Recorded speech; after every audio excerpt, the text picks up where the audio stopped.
BCA करनी है, answer आपके पास पहले आ गया कि बीसीए करनी है, सब क्वेश्चन आया कि कहां से करनी है।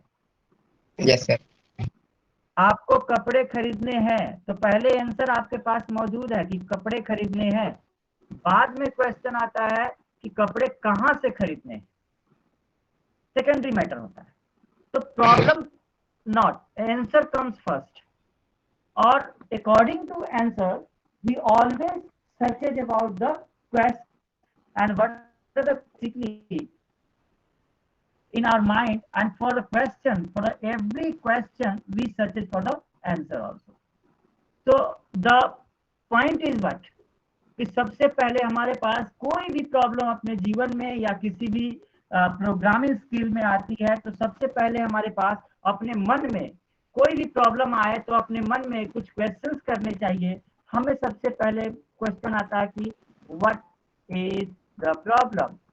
मेरा स्क्रीन शेयर हो रहा है? Yes sir. तो सबसे पहले कोई भी प्रॉब्लम आती है आपके सामने तो आप कहेंगे क्या, अपने मन में एक क्वेश्चन करेंगे, कहेंगे कि व्हाट इज द प्रॉब्लम। अब मैंने कहा कि व्हाट इज द प्रॉब्लम, तो problem, what is the problem बोलने का मतलब क्या हुआ, you have to understand the entire problem, what exactly the problem is, what exactly the problem wanted to say to you. जब आपको ये समझ में आ जाएगा कि आखिर करना क्या है तो जरूर कर लोगे। आप क्या होता है, हम सब चीज हमको पता नहीं होता कि करना क्या है, राइट। दूसरा होता है क्या क्वेश्चन, दूसरा क्वेश्चन अपने मन में करेंगे, क्या क्वेश्चन करेंगे, what should be the proper output.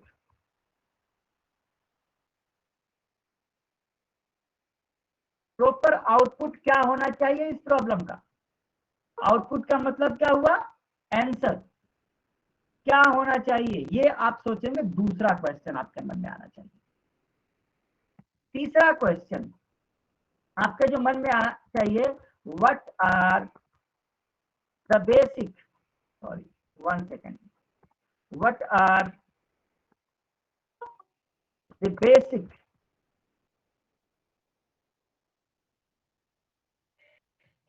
Requirements. Basic requirement बोलने का मतलब क्या हुआ कि what are the basic requirement to resolve the specific problem.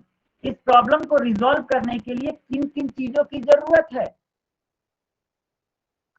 And last question आप अपने मन में उठाएंगे, what is, sorry, what are the sequences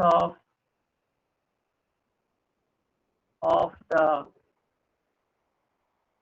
requirements.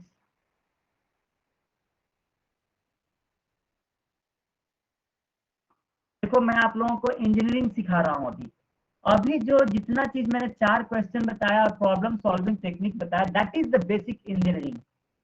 Because in engineering we know, we try to understand how can we resolve a problem, and to resolve a problem is the mother of innovations। आपका innovation की माता कहलाता है ये कौन सा, problem. जब हम प्रॉब्लम आती है तभी हम सॉल्यूशन ढूंढते हैं, अदरवाइज तो हम सोए रहते हैं। तो बेसिक थिंग क्या है कि प्रॉब्लम को समझने के लिए we should have basically, we should have 4 questions in our mind. First one is what is the problem, what is the problem says that understand the problem। सबसे पहले प्रॉब्लम को समझो, समझने के बाद क्या कहता है कि what are the basic what are the proper output of the problem, इसका रिजल्ट क्या होना चाहिए, रिजल्ट के साथ कंपेयर करेंगे, रिजल्ट के साथ कंपेयर कर लेंगे कि यस ये प्रॉब्लम ये है और इसका आंसर ये होना चाहिए, हमने समझ लिया। अब हम क्या करेंगे, अब हम सोचेंगे कि आखिर इन प्रॉब्लम को सॉल्व करने के लिए हमें लगेगी क्या क्या चीजें, and whenever we are getting all the things which is required to resolve the particular problem we can solve it। तो हमने जैसे ही देखा क्या कि हमें इन सब चीजों की जरूरत है, हमने नोट डाउन कर लिया कि हमें इस चीज की जरूरत है, हमें इस चीज की जरूरत है, हमें इस चीज की जरूरत है, और जैसे ही हमें सारी रिक्वायरमेंट्स पता चल गई, हम क्या कहेंगे, इसको अरेंज कैसे करेंगे, कौन सा चीज किसके बाद रखेंगे। जैसे ही हमने कहा कि इसके बाद ये काम करेंगे, इसके बाद ये काम करेंगे, इसके बाद ये काम करेंगे, हमारे पास आंसर मिल जाएगा। तो ये 4 क्वेश्चन जिसके दिमाग में हो वो कोई भी प्रॉब्लम सॉल्व कर सकता है। अब आखिर इसके अंदर होता क्या है? आखिर इसको हम लास्ट वाला प्रॉब्लम क्या था? सॉल्विंग टेक्निक का, लास्ट वाला था what are the sequences of the requirement. आपके स्क्रीन शेयर नहीं हो रहा है आप लोगों को? यस सर, हो रहा है। स्क्रीन पे मैंने लिख रखा है, आप लोग देख सकते हैं।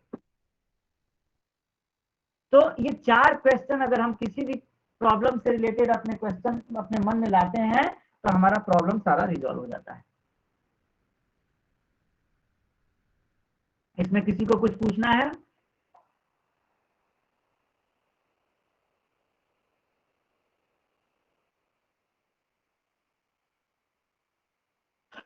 चलिए, आपने नहीं जवाब दिया तो इसका मतलब एक ने जवाब दिया, अच्छी बात है, थैंक यू। अब इसमें प्रॉब्लम सॉल्व करने के लिए मैंने बोला कि अंडरस्टैंड करो, आउटपुट सोचो, फिर इसकी रिक्वायरमेंट देखो क्या क्या होगी और सीक्वेंस में जनरेट कर दो। तो आखिर ये सीक्वेंस में जनरेट करना कहलाता क्या है? सीक्वेंस में जनरेट करने का मतलब हो गया कि प्रिपेयर योर एल्गोरिदम।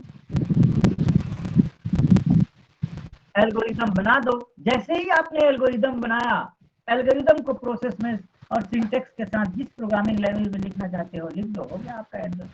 तो this is the basic requirement to resolve the specific problem. अब हम आते हैं आगे।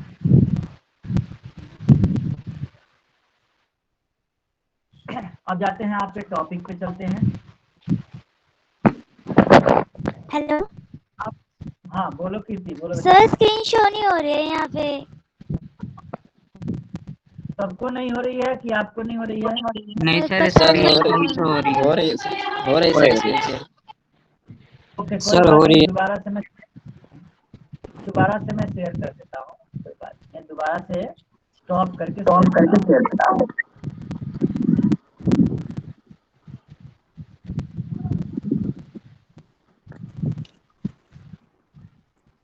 नेटवर्क इश्यू होगा, स्क्रीन शेयर तो वही था। हाँ देखो, ये कभी कभी नेटवर्क इश्यू हो जाता है। और एक चीज और आप लोगों को मैं क्लियर कर दूं कि बच्चे लोग देखो, कभी कभी नेटवर्क इश्यू हो जाता है, राइट?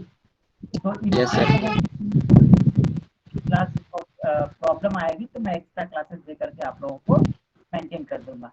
लेकिन 2 चीजें, आप लोग अच्छे बच्चे हो, इतने सुबह पढ़ने आए हो, अच्छी बात है। तो आप लोगों से मेरा एक ही रिक्वेस्ट है कि स्टडी करो घर पे जरूर, ताकि आप लोग पूछ सके क्वेश्चन और इससे हम क्लियर कर सके डाउट्स को। मेरा ये रिक्वेस्ट है। स्क्रीन शेयर हो रहा है कीर्ति? हाँ जी सर, अब यस हो सर। गया। Yes sir. अब देखो, सबसे पहला टॉपिक है इंट्रोडक्शन। इंट्रोडक्शन में क्या होता है वही बताया गया कि प्रॉब्लम क्या होता है। Problem anticipation, careful planning, proper thought process, logical precision, problem analysis and persistence and attention. तो मैंने जितना अभी आप लोगों को डील करा, जितना कुछ बताया, वो सब कुछ इसमें कवर होता है, राइट? Yes sir. देखो, हमारा काम है पढ़ाना, हमारा काम लाइन बाय लाइन स्टडी करना नहीं। तो I am just taking out, I am giving you lecture just to understand and then study each and everything, and if any question arises you may ask. So this problem. अब problem क्या है, problem solving phases, techniques क्या होती हैं? तो problem solving technique में सबसे पहले क्या है, हमने लिखा है या बुक्स में क्या लिखा कि problem definition phase. Definition phase का मतलब क्या? Understanding the problem, right? Getting started on a problem, getting started on a problem, problem को सॉल्व करने की कोशिश करो। यूज ऑफ स्पेसिफिक एग्जांपल, अगर लाइफ में कोई सिमिलर टाइप का प्रॉब्लम कभी आया है तो उससे कंपेयर करके देखो। ये सारी चीजें इसमें लिखी गई है। तो ये आप लोगों को जी शुरू से रिलेट करके देखना होता है ना जो स्पेसिफिक प्रॉब्लम। जब तक रिलेट करके नहीं देखेंगे तब तक सॉल्व भी नहीं कर पाएंगे हम लोग, राइट। अब using computer as a problem solving tool. Yes, computer is itself is a problem solving tool because through computer we have programmed we have done many programs and us to resolve shortly, right?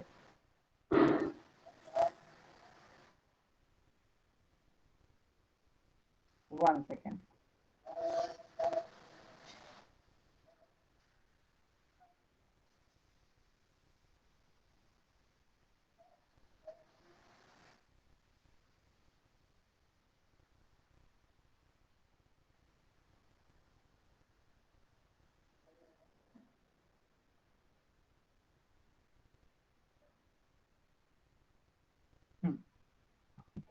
अब next क्या है हमारा algorithm. क्या होता है, कौन बताएगा? सारे लोग जानते हो बच्चे लोग, व्हाट इज एन एल्गोरिदम?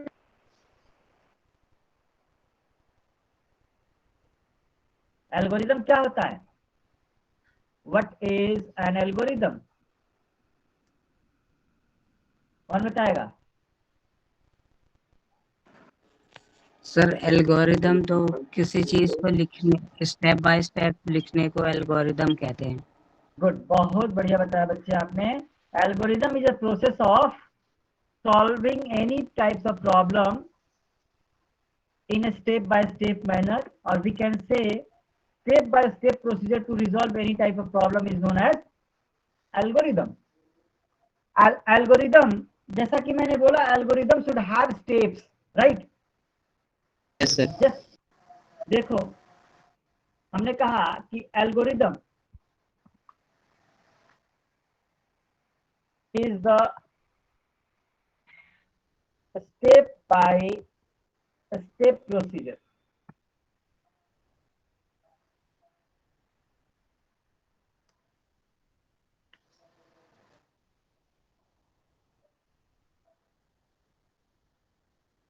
ये मैंने बोला आप लोगों को, प्रूव करते हैं कि how can we write an algorithm. अब my question is how can we write an algorithm.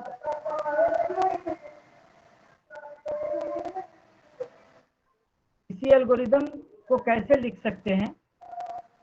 सबसे पहले तो मैं आप सभी से बच्चे लोग एक रिक्वेस्ट करूंगा। रिक्वेस्ट कर सकता हूं आप लोगों से? Yes sir. कर सकते हैं।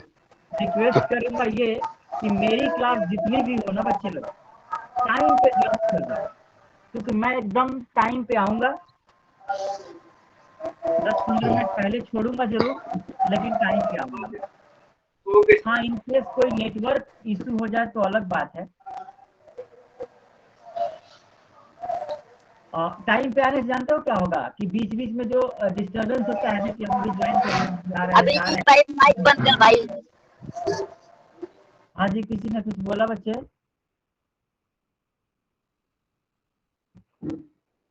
चलो, अब हमें लिखना है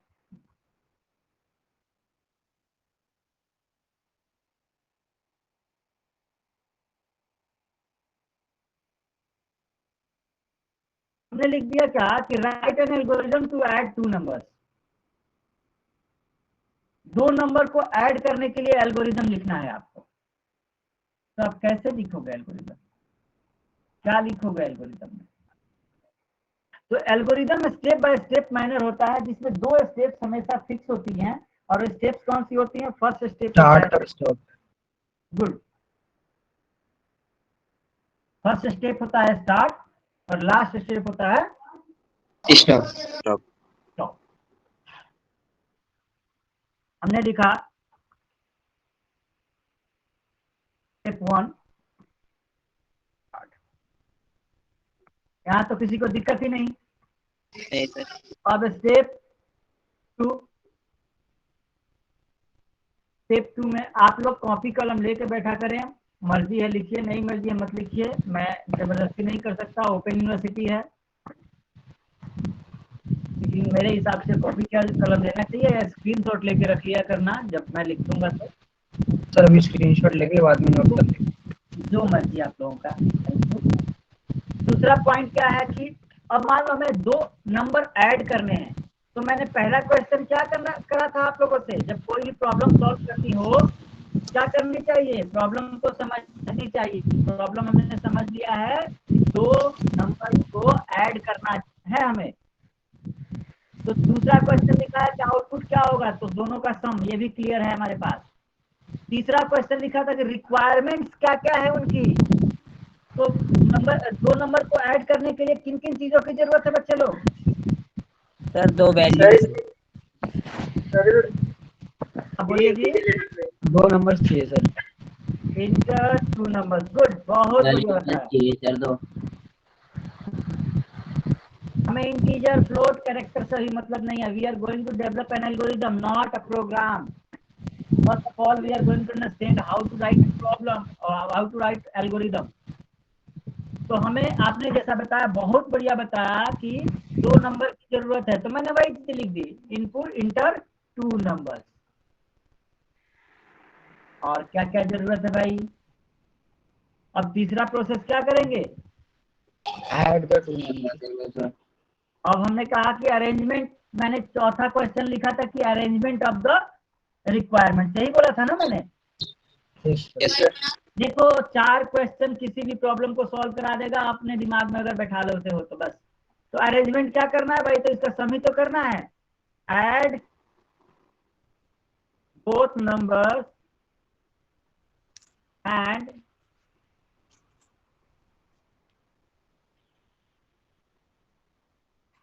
रिजल्ट, स्टोर करो रिजल्ट को। यहां पर मैंने एग्जांपल में लिख दिया दैट इज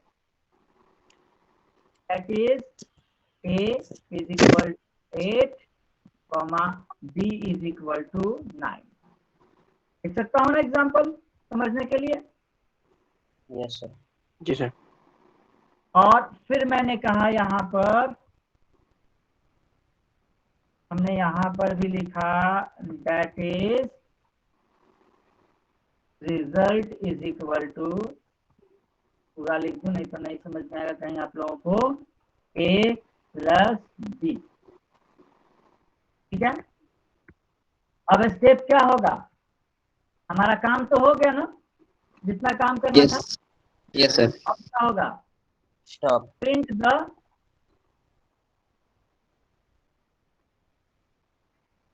रिजल्ट। और लास्ट स्टेप तो आप लोगों को पता ही है, स्मार्ट हो आप लोग। स्टॉप।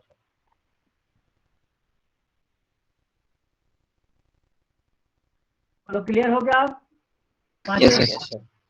तो this is the process of writing and algorithm. अब हम आते हैं, ये तो एक छोटा सा एल्गोरिदम मैंने बता दिया। एल्गोरिदम के साथ साथ हम एक चीज और पढ़ते हैं, दैट इज फ्लो चार्ट। देखो मैं रिलेटेड टॉपिक सारा बताते चला जाऊंगा, इससे क्या होगा कि टाइम हमारा बचेगा। फ्लोचार्ट क्या होता है, तो simple graphical representation of N algorithm.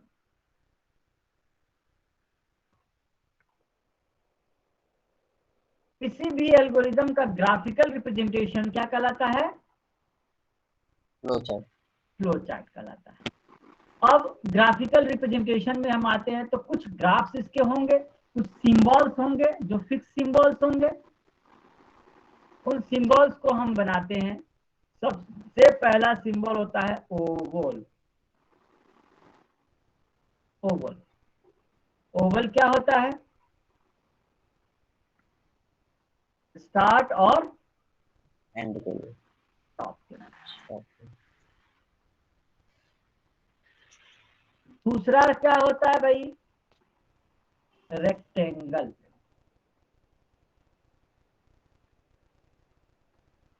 Rectangle किसके लिए होता है भाई, प्रोसेस के लिए। प्रोसेस के लिए। गुड। तीसरा सिंबल क्या होता है, parallelogram. Input output IO input output. चौथा सिंबल क्या होता है भाई?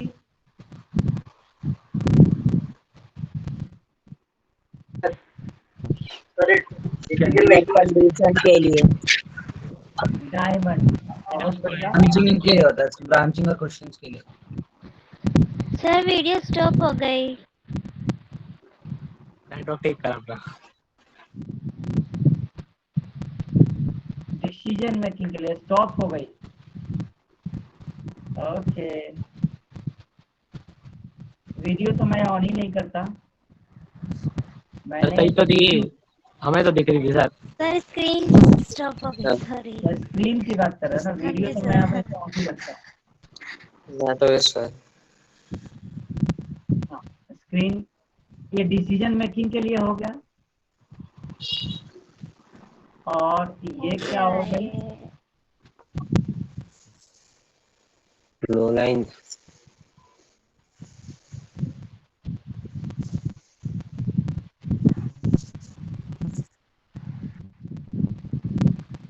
ये क्या हो गई? कनेक्टर है ना सर, एरो उधर सर ये।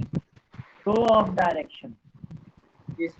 एरो। सर स्क्रीन फिर से हट गई।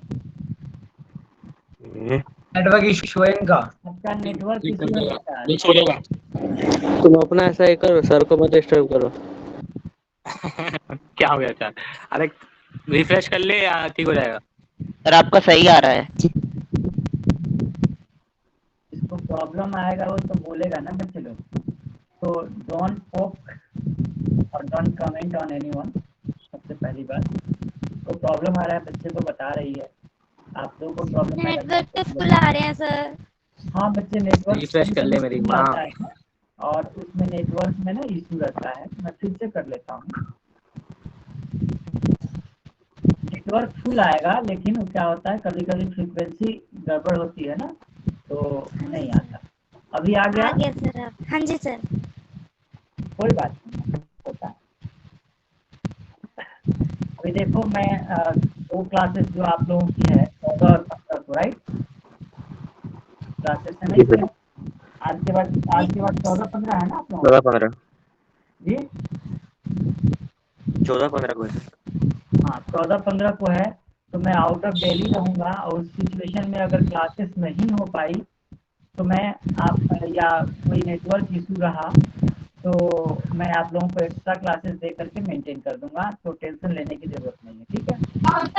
Yes sir. दूंगा मैं और इसको सॉल्व कर दूंगा प्रॉब्लम। अब देखो, ये तो हमने सिंबल पढ़ लिया कि ये सारे सिंबल्स होते हैं।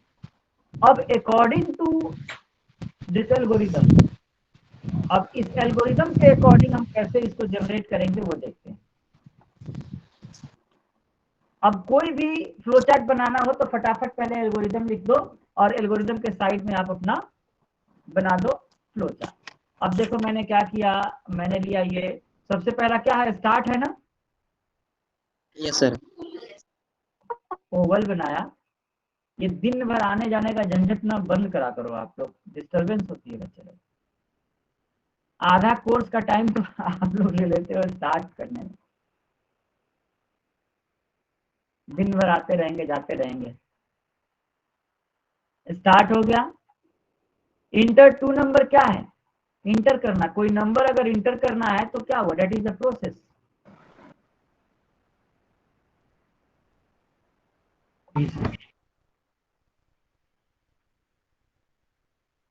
दिन भर हम ऐड ही करते रहेंगे तो पढ़ाएंगे क्या?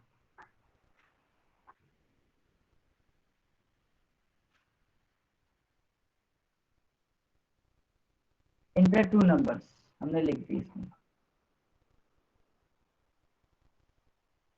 उसके बाद क्या है, सॉरी मैंने गलती कर दी, इंटर टू नंबर्स हमने लिखा ना तो पैरेललोग्राम होगा इसमें, हमने हाँ ये फ्रूट था ना वो। हाँ, ये इनपुट कर रहे हो ना आप लोग, तो इनपुट कर रहे हो तो पैरेललोग्राम डाल दो। Add two number, add both number, तो ये क्या हो गया आपका प्रोसेस हो गया। रेक्टेंगल।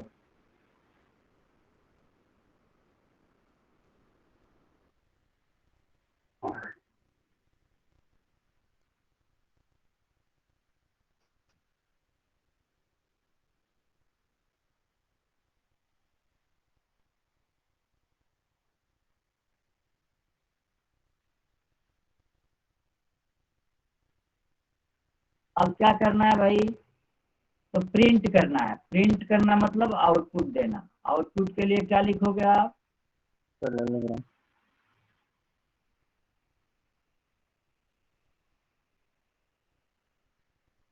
Print result. प्रिंट करने के बाद क्या लिखो जी, stop.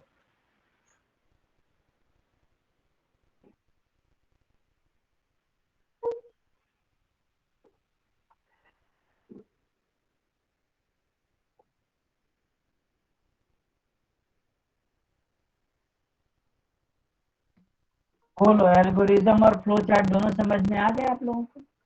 Yes sir. Yes sir, yes sir. तो इसी तरह से फर्दर एक और एल्गोरिदम पढ़ते हैं हम लोग, क्योंकि ये तो बेसिक एल्गोरिदम होगा, फिर ये टॉपिक खत्म हो जाएगा हम लोगों का। और अगर देखोगे आप लोग तो इसमें एल्गोरिदम के विषय में समझाया हुआ है। एल्गोरिदम क्या होता है, step by step procedure of solving any types of problem and there are some criteria to write algorithm. Algorithm should have some characteristics and that characteristics should be input, output, input. I mean, every algorithm should have input, it should give output, it should have definiteness, means every step should be कह सकते हो definite number of steps should be there, that should not have indefinite number of steps. And the thing is, it should have finiteness, means whatever you are writing that should be finite for resolving the particular problem, and that should be effective also. So there are 5 characteristics of an algorithm, that should be input, output, definiteness, finiteness, and effectiveness. Whatever you are writing in the algorithm, or whatever you are writing in steps, it should be effective for resolving the particular problem, and that should be finite number of steps should be there.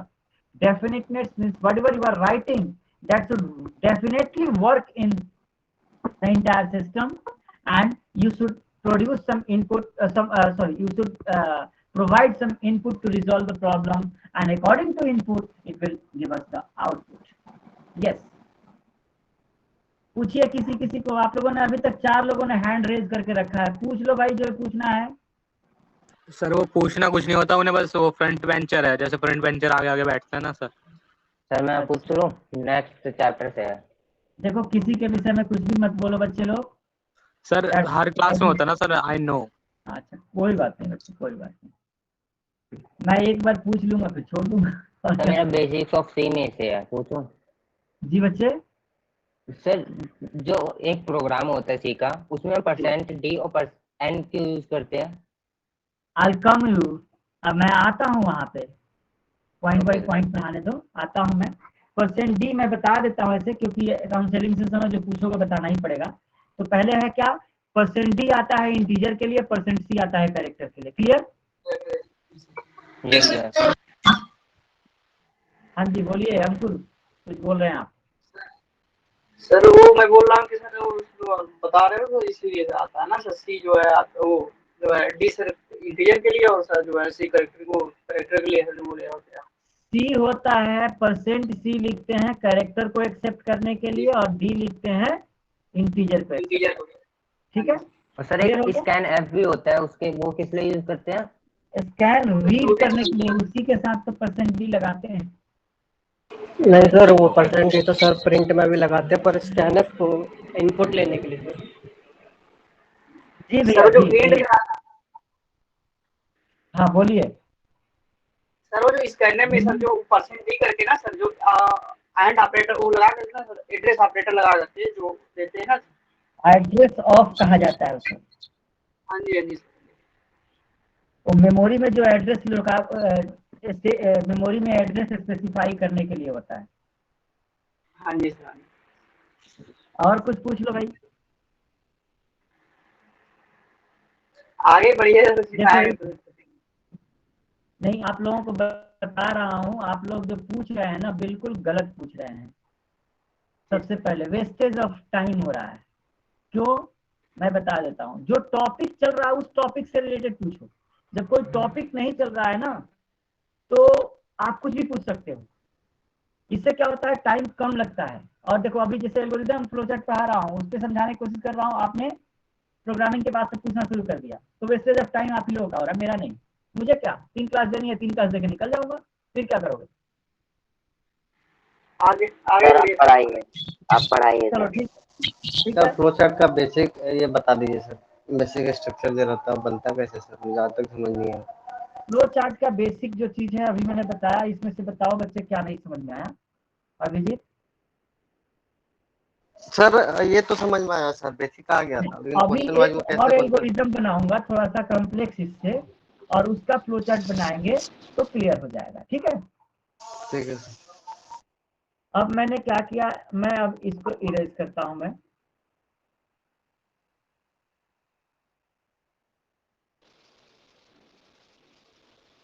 एक तो मैं request करूंगा कि आप ये जितने बच्चे लोग बार बार आ रहे हैं जा रहे हैं ना, ये थोड़ा बंद करो, ये भी टाइम वेस्टेज होता है ना बच्चे। हम जानते हैं कि हमारे कहने का कोई असर नहीं पड़ेगा, लेकिन फिर भी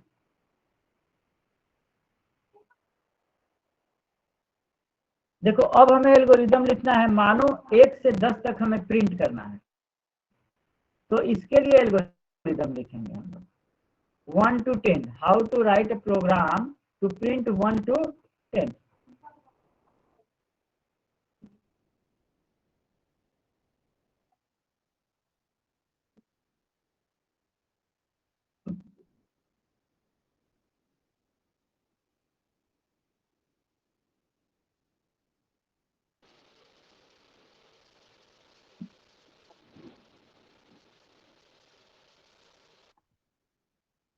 एक से 10 तक प्रिंट करने के लिए हमें लिखना है एल्गोरिथम। तो सबसे पहले हमने क्या किया, ध्यान देना बच्चे लोग। पहला स्टेप तो क्लियर है ना? Yes sir. अब हमें 1 से 10 प्रिंट करना है, तो प्रिंट करने के लिए क्या चाहिए? अब देखो यहाँ पर एक प्रोसेस चलेगा, ये मैं कहूँ कि 1 से 10 तक काउंटिंग करो, तो क्या कहोगे? कहोगे 1 2 3 4 5 6 कहते जाओगे, जैसे ही 10 होगा रुक जाओगे। यही प्रोसेस अपनाओगे आप। Yes sir. तो अब इसके लिए क्या करेंगे, हमें स्टार्ट कहीं से ना कहीं से तो करना होगा। तो हम कहेंगे इनिशियलाइज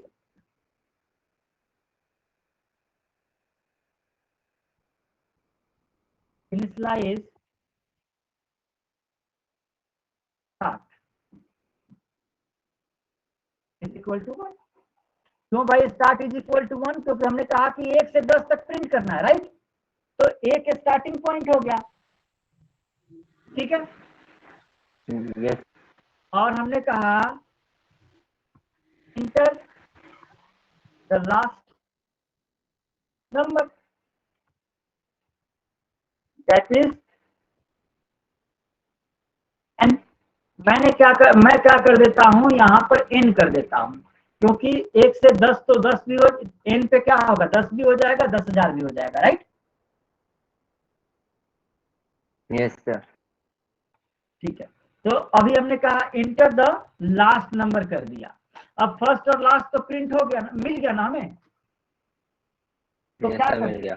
इसको मेरे पर्स में डाल देता हूं, इसको फिर है निकाल लो, पर्स में डाल दो। हाँ पर्स में डाल दो, इसमें भूल जाऊंगा कार्ड्स वगैरह सारे। हाँ, इंटर द लास्ट नंबर हमने कह दिया। लास्ट नंबर के बाद क्या करेंगे? प्रिंट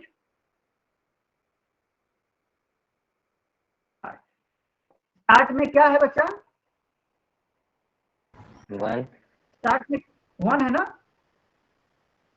तो यहां 1 प्रिंट हो गया।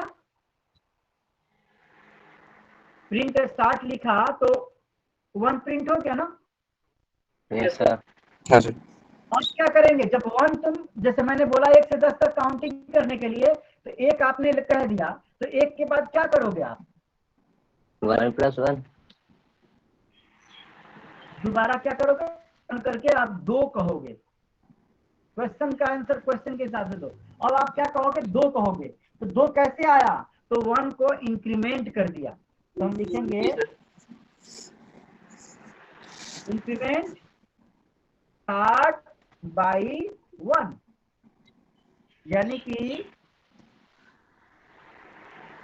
Start is equal to start plus 1। अब हम स्टेप 6 में जाएंगे। बोलो अब क्या करेंगे? हमने तो क्या कर दिया, यहाँ पे ध्यान देना, स्टार्ट में क्या था हमारे पास? 1। स्टार्ट में 1 था। अब हमने स्टार्ट में क्या कर दिया? 1 + 2 कर दिया। और प्रिंट हमारे पास क्या हो चुका है? 2 हो चुका है। 1 हो चुका है बच्चे, गलत। 1 अभी तक प्रिंट हुआ है। अब क्या करेंगे भाई? इंक्रीमेंट कर, तो अब हम चेक करेंगे क्या लास्ट वैल्यू तक पहुंच गए हम लोग। हम लिखेंगे check that start is, direct मैं लिख देता हूं, start is less than and equal to n। क्या लेस देन इक्वल टू? क्योंकि इक्वल टू तक ही प्रिंट करोगे ना आप। 1 से n तक कह रहा है तो n तक प्रिंट करोगे, राइट? तो start less than equal to n, if yes, अगर यस है देन क्वेश्चन मैंने करा था स्टार्टिंग में, पता है आप लोगों को क्या करा था? याद है? ये सब वो फ्लो चार्ट वाला, कबाड़ी वाला किसे कहते हैं? Yes sir. इतने कूड़ा कचरा, मतलब खराब चीजें, वेस्टेज मटेरियल होता है, उसको कबाड़ी कहते हैं। Yes sir.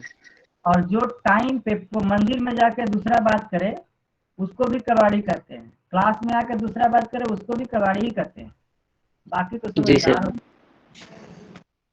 कंपाइलर की बात कर रहे थे हम लोग। What is compiler? कोई बताएगा कंपाइलर क्या होता है? सर कंपाइलर जस्ट हम एक प्रकार से ट्रांसलेटर का सर वो काम करता है, समझ सकते हैं। सर वो लो लेवल का हाई लेवल पे कन्वर्ट करता है। Compiler is a program which is known as translator and which is used to translate the entire program into machine understandable language। इस प्रोग्राम को मशीन अंडरस्टैंडेबल लैंग्वेज में समझाने के लिए जो प्रोग्राम डेवलप हुआ है, जो कुछ भी यूजर यूज करेगा, यूजर के लिखे हुए चीजों को, लिखे हुए सिंटेक्स को जब हम डेवलप करते हैं प्रोग्रामिंग स्ट्रक्चर में या किसी भी चीज में लिखते हैं, जो उसको मशीन लेवल लैंग्वेज में कन्वर्ट करने के लिए जो एक प्रोग्राम काम करता है उसे ट्रांसलेटर कहते हैं। And there are basically 3 type of translator, that is compiler, interpreter और assembler. Compiler is used to decode the entire program in once, while interpreter is used to translate the entire program line by line, while assembler is specific for the assembly language programming। ठीक है, assembler assembly language के लिए होता है, compiler जानते ही हो आप लोग, ये कंपाइलर हाई लेवल लैंग्वेज के लिए होता है, और इंटरप्रेटर क्या होता है? लो लेवल लैंग्वेज के लिए, लो लेवल नहीं, सॉरी सर इंटरप्रेटर अभी भी यूज होता है क्या? जी मितेश। सर इंटरप्रेटर अभी भी यूज होता है क्या सर? बिल्कुल यूज होता है बच्चे, जावा इंटरप्रेटर पे ही चलता है, इंटरप्रेटर प्लस कंपाइलर दोनों पे चलता है। ठीक है, जी। तो ये सारे हैं, ये छोटे छोटे सिंटेक्स दिए हुए हैं, just read it out. Syntax and semantic errors. What is error? So error is the difference between actual and written ones. Means whenever the syntax is not going to read by the computer, we can say that is error. An error can be defined into many parts, and there are basically so most important part is syntax and semantic error. Syntax error are those errors through which we can find out that the written program is not in the written program not containing like symbol some symbols like colon, semicolon, single quote, double quote and all. ठीक है?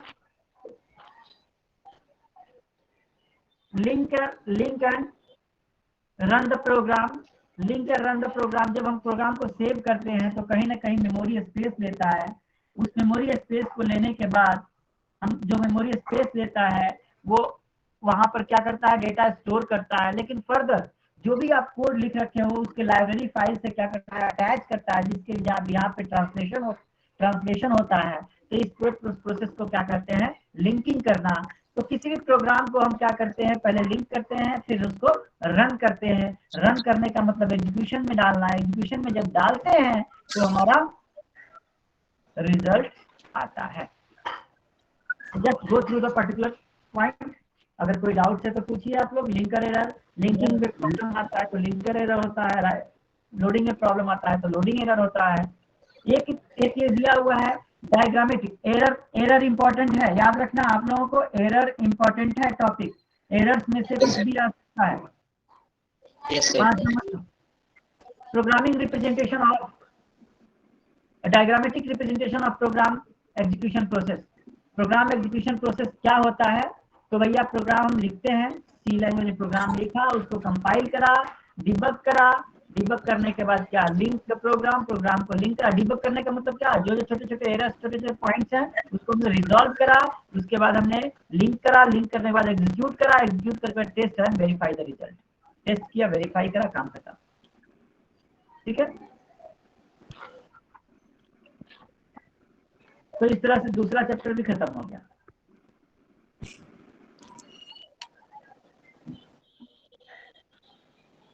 दूसरे chapter से किसी के पास कोई question है तो पूछ लो। ये इसमें लिंक करने का बोला था सेकंड चैप्टर में, तो वो लिंक का क्या मतलब है सर? लिंक द प्रोग्राम था।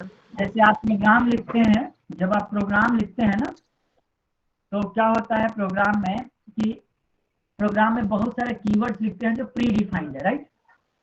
और बहुत सारे कीवर्ड ऐसे लिखते हैं जो आप डिफाइन करते हैं। तो उसका सिंटेक्स वाइज उसको रीड करके और उससे रिलेटेड लाइब्रेरी फाइल से कनेक्ट करना और उसको ट्रांसलेट करके आउटपुट प्रोसेस में लाना, जो प्रोसेस करता है, जिसके लिए प्रोग्राम चलता है, उसे कहते हैं लिंकर। ठीक है सर। ठीक हुआ? Yes sir. एक सेकंड।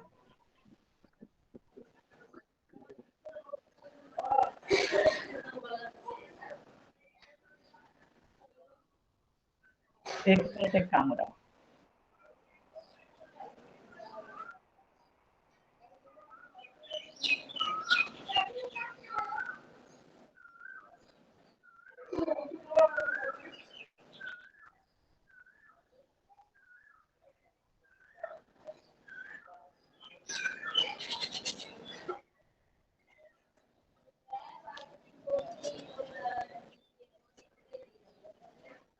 हाँ जी बच्चे लोग चलो।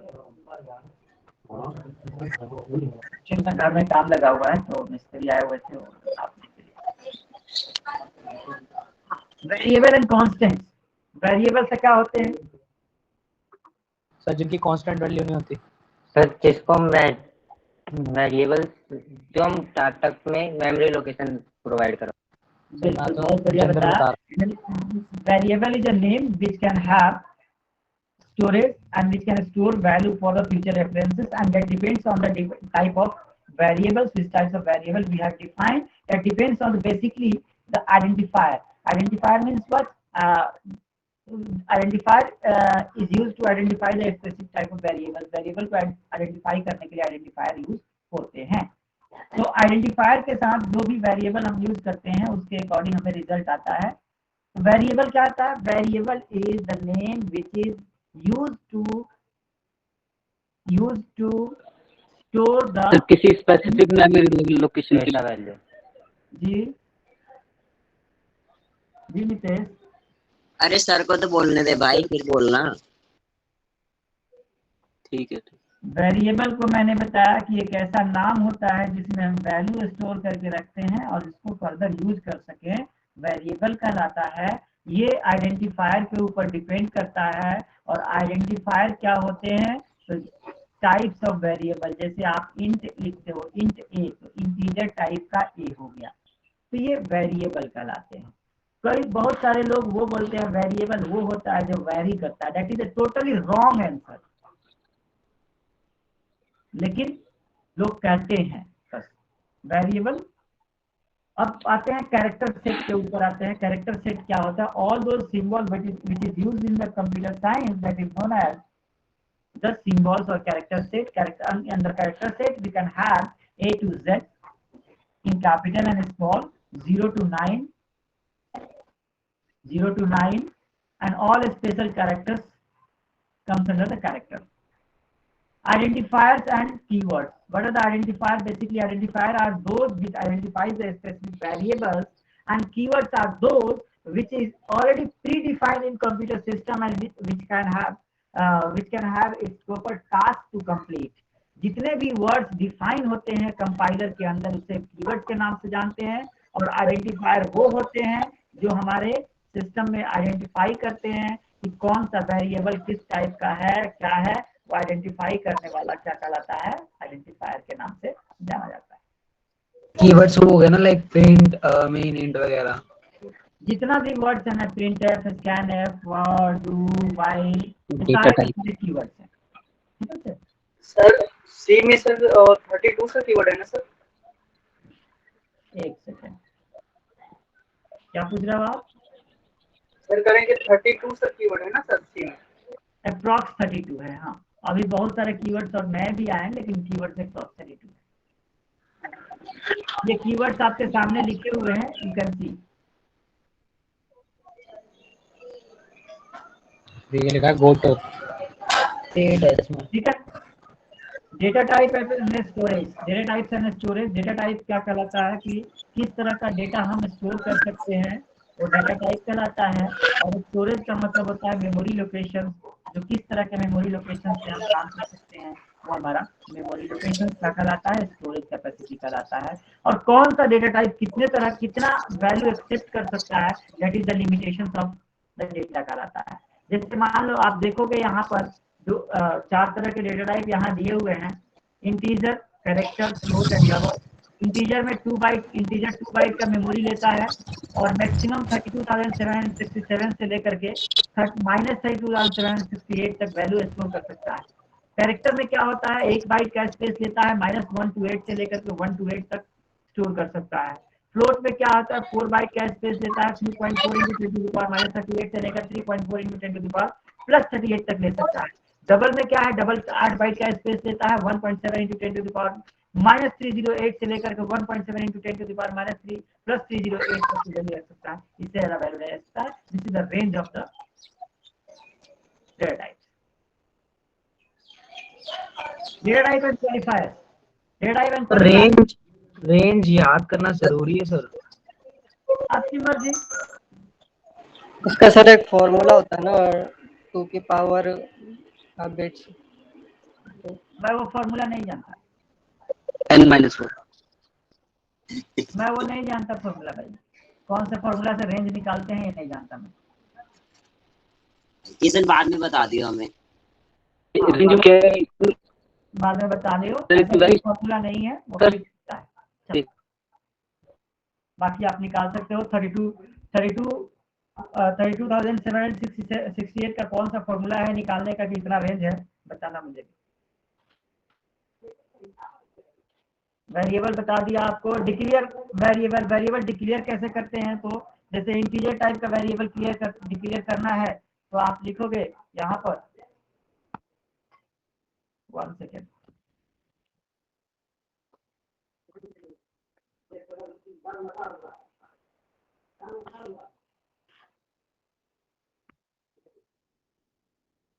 आपका 3 से 4 बार अटेंडेंस लेते हैं हम आप लोगों का बेसिकली बीच में। अब लास्ट अटेंडेंस आप लोगों का ले रहा हूं मैं।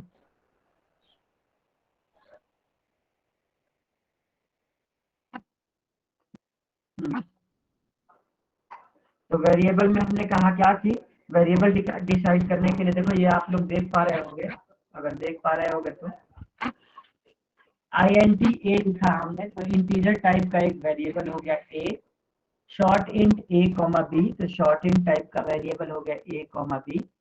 इसी तरह से जिस तरह का वेरिएबल लेना हो उसका आइडेंटिफायर लिखो और वेरिएबल का नाम लिखो, बस इसी से वेरिएबल हो जाता है।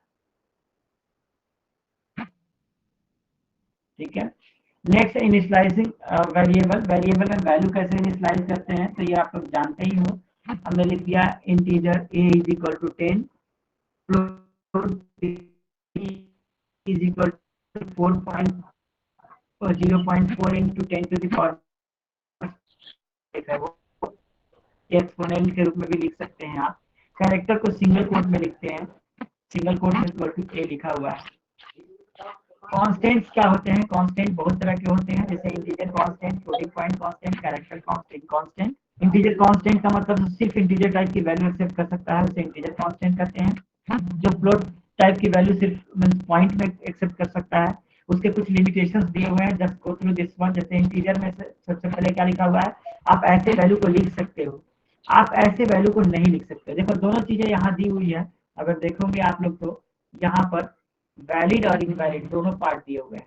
कौन सा वैलिड है, ये देखोगे इंटीजर एंड डेसिमल कंस्टेंट्स के लिए वैलिड और इनवैलिड दिया हुआ है, ऐसे नहीं लिख सकते आप।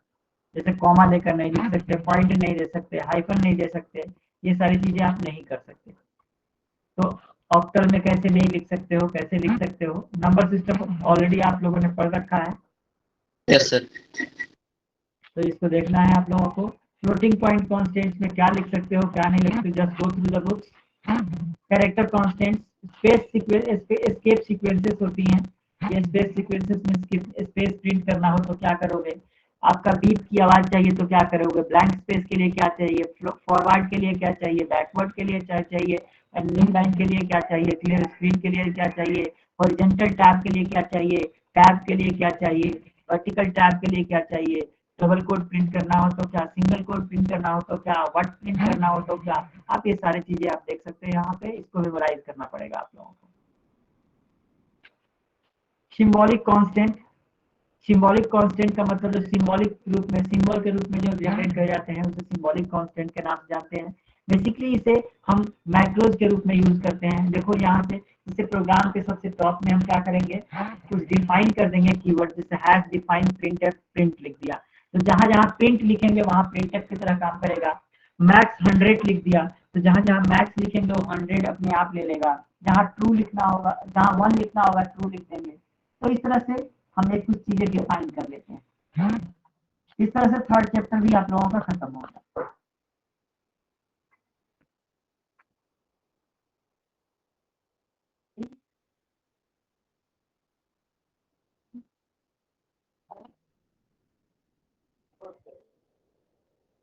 एक मिनट से किसी को क्वेश्चन है कोई? स्ट्रीप सीक्वेंस समझ नहीं आया। सीक्वेंस का मतलब होता है, जैसे मान लो आप काम कर रहे हो ना, तो आपको डबल कोड ही प्रिंट करने का आ जाए कि डबल कोड प्रिंट करना है, तो फॉरवर्ड स्लैश के साथ डबल कोड लिखोगे, तो कोई भी सिंबल प्रिंट करने के लिए पहले फॉरवर्ड स्लैश और फिर जैसे यहाँ पे दिया हुआ ना, देखो जैसे डबल कोड आपको प्रिंट करना है, ये देखो ये पहला वाला पार्ट, अगर डबल कोड प्रिंट करना है ऐसा तो आपको ये लिखना पड़ेगा, वर्ड प्रिंट करना है तो ये लिखना पड़ेगा, बीप की आवाज चाहिए तो ए प्रिंट करना होगा, blank space sir basically symbols के लिए, सिंबल के लिए, कुछ स्पेसिफिक पर्पस के लिए। बीईएल, बेल लिखा हुआ है, बेल का मतलब होता है बी, बीएस का मतलब होता है ब्लैंक स्पेस, एफएफ का मतलब होता है फॉरवर्ड, एनएल का मतलब है न्यू लाइन, सीआर का मतलब होता है करंट रो, एसटी का मतलब होता है हॉरिजॉन्टल टैब, और बीटी का मतलब होता है वर्टिकल टैब। ठीक है, तो ये सब चीजें आपको प्रिंट करनी हो तो ये कोड आपको लिखने पड़ेंगे। ठीक है, ओके सर। ओके, किसी को कोई टॉपिक में कुछ पूछना है तो पूछ लो, चलो बाद में मत करना।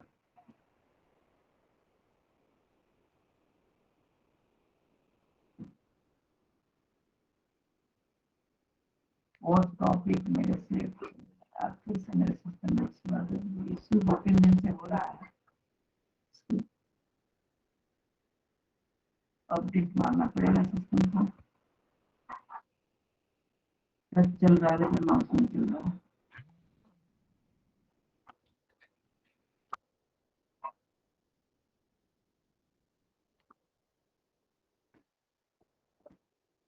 पूछो, नहीं तो आज की क्लास यहीं पे ऑफ करेंगे, नेक्स्ट क्लास में ऑफ करेंगे हम लोग। नेक्स्ट क्लास 14 तारीख को है। सर मैं कह रहा हूँ कि प्रोग्रामिंग में सर एक सब्जेक्ट पैराडाइम क्या होता है सर? क्या पैराडाइम क्या होता है सर? पैरा में सर पैराडाइम बोलते हैं ना सर, टर्म होता है पैराडाइम। एक बार टाइप करो क्या कहना चाहते हो, मैसेज ऑन कर दिया। मैं कह रहा हूँ एक मिनट,